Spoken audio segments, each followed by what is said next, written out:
بسم رب الشهداء و صدیقین آتش!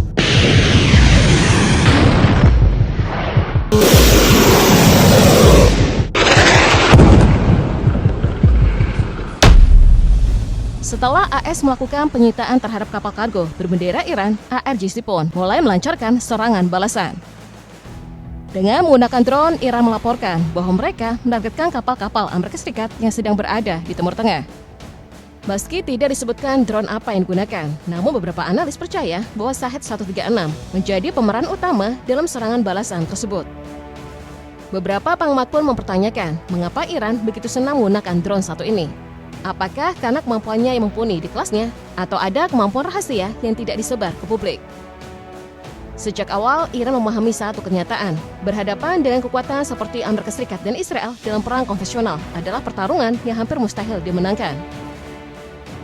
Kesenjangan teknologi, besarnya anggaran, dan kekuatan aliansi terlalu jauh. Karena itu, pendekatan pun diubah. Bukan menandingi kekuatan lawan, melainkan mengikisnya lewat perang asimetris yang lebih murah, fleksibel, dan mampu menekan tanpa harus menang secara langsung.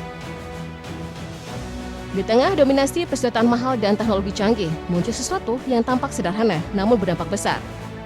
Shahed 136 bukan lagi sekedar drone biasa, melainkan telah menjadi simbol perang modern, bahkan dijuluki AK-47 udara.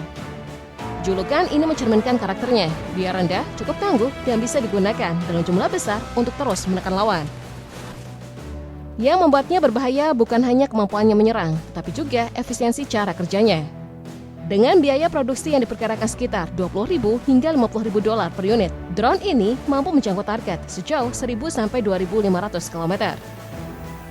Kecepatannya memang tidak tinggi, sekitar 150 hingga 185 km per jam. Namun dalam kondisi tertentu justru membuatnya lebih sulit terdeteksi, terutama saat terbang rendah. Secara teknis, Shahed 136 adalah drone sekali pakai. Ia membawa hulu ledak sekitar 40 hingga 50 kg dan akan menghantam target secara langsung. Sistem navigasinya sederhana, mengandalkan GPS dan sistem inersial tanpa memerlukan kontrol operator yang rumit. Desainnya juga minimalis, shape delta, mesin pistol kecil di bagian belakang, serta peluncuran dari rel sederhana yang bisa dipasang di truk. Namun kekuatan utamanya bukan pada satu unit, melainkan pada jumlahnya. Produksi massal memungkinkan peluncuran dalam skala besar, bahkan ribuan unit dalam periode tertentu. Dan targetnya pun bukan sembarangan. Aset strategi seperti Boeing A320 yang berperan sebagai pusat komando di udara menjadi sangat rentan ketika sistem pendukungnya terganggu. Hal yang sama juga berlaku pada radar jarak jauh seperti AN/FPS 117 dan radar mobile AN/TPS 59 yang selama ini menjadi tulang punggung dalam deteksi ancaman. Ketika drone berbiaya rendah ini diarahkan ke sistem-sistem tersebut, dampaknya tidak hanya sebatas ledakan fisik. Gangguan pada radar berarti terganggunya mata pertahanan.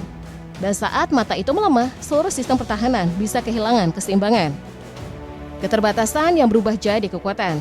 Jika dilihat lebih jauh, keunggulan Shahed 136 bukan semata karena harganya yang murah, melainkan bagaimana biaya rendah itu tetap dipertahankan tanpa mengorbankan fungsi. Disinilah letak aspek yang jarang dibahas. Salah satu kunci utamanya ada pada pendekatan reverse engineering atau rekayasa balik. Iran dikenal aktif mempelajari teknologi asing, baik dari drone yang jatuh, tertangkap, maupun serpihan sistem yang dianalisis ulang. Namun mereka tidak menyalin secara utuh, melainkan menyederhanakan desainnya. Hasilnya bukan sistem paling canggih, tetapi cukup efektif dan jauh lebih mudah diproduksi. Faktor lain yang awalnya dianggap kelemahan justru menjadi pendorong utama sanksi internasional. Ketika akses terhadap teknologi barat dibatasi, Iran dipaksa mencari alternatif. Mereka membangun ekosistem sendiri, mulai dari riset kampus, industri militer, hingga jaringan pemasok semi sipil. Kondisi ini perlahan berubah menjadi keunggulan, karena mereka tidak bergantung pada satu sumber atau satu rantai pasok. Yang menarik, banyak komponen dalam drone ini ternyata bukan perlengkapan militer eksklusif. Beberapa laporan menyebut mesin seperti MD550 engine dapat ditelusuri berasal dari platform komersial, bahkan tersedia di marketplace global.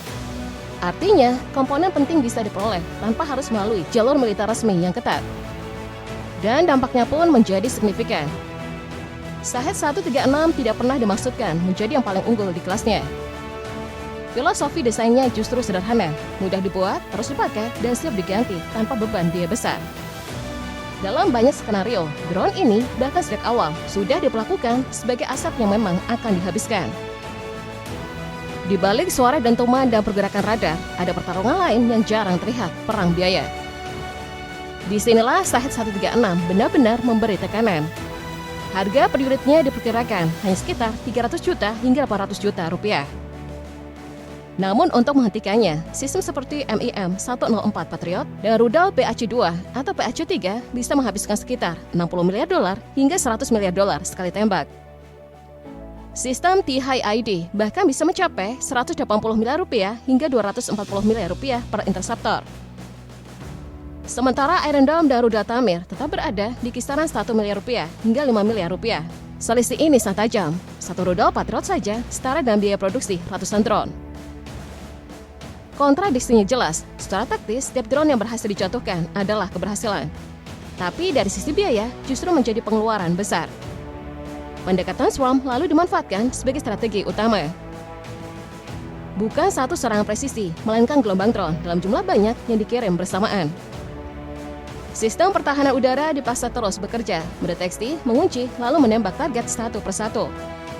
Dalam doktrin militer dikenal konsep shot look, di mana satu target seringkali membutuhkan lebih dari satu rudal untuk memastikan kehancuran. Dampaknya, biaya pertahanan bisa meningkat drastis hanya dalam hitungan menit. Karena itu, banyak analis menyebut fenomena ini sebagai perang biaya asimetris. Fokusnya bukan lagi pada siapa yang memiliki teknologi paling canggih, tetapi siapa yang mampu bertahan lebih lama secara finansial. Salah satu pihak bisa terus menghasilkan ancaman murah dalam jumlah besar, sementara pihak lain harus membayar mahal untuk setiap respon. Keseimbangan perlahan mulai berubah. Yang semula hanya dianggap sebagai solusi terbatas di tingkat lokal, ternyata berkembang jauh, melampaui perkiraan hingga menjadi fenomena global. Shahed 136 kini tidak lagi bisa dilihat sebagai sekedar senjata milik satu negara, karena kehadirannya telah mengubah cara dunia memahami perang modern. Sejak diperkenalkan sekitar 2021 dan kemudian digunakan secara luas dalam konflik Rusia-Ukraina, drone ini menunjukkan satu hal penting, jumlah mampu mengimbangi kualitas. Cara pandang terhadap perang pun mulai berubah. Jika sebelumnya kekuatan militer selalu identik dengan teknologi paling canggih dan mahal, kini muncul konsep precision mass yang mulai mendominasi, yakni senjata tidak harus sempurna, tetapi bisa diproduksi dalam jumlah besar dan digunakan untuk menekan lawan secara berkelanjutan. Rusia bahkan tidak hanya memanfaatkannya, tetapi juga memproduksi ulang drone ini berdasarkan desain Iran, yang menunjukkan betapa mudahnya sistem tersebut direplikasi dan diperbesar skalanya. Dampaknya pun tidak berhenti di situ. Amerika Serikat dilaporkan ikut melakukan rekayasa balik terhadap Shahed, lalu mengembangkan versinya sendiri seperti dalam program LUCAS. Dalam operasi militer terbaru, hasil adaptasi ini bahkan sudah digunakan di medan tempur. Ini menjadi penanda perubahan besar, dari yang awalnya meremehkan, kini justru beralih mengadopsi. Di sisi lain, Ukraina mengembangkan cara bertahan yang lebih terjangkau, mulai dari menembak drone menggunakan meriam jet tempur, hingga menciptakan interceptor versi ekonomis. Pendekatan ini kemudian mulai dilirik negara lain, termasuk di kawasan Teluk. Fenomena ini pun menyebar semakin luas. China mengembangkan drone seperti ASN-301 dengan konsep serupa, sementara Turki dan Mesir ikut mengadaptasi pendekatan ini.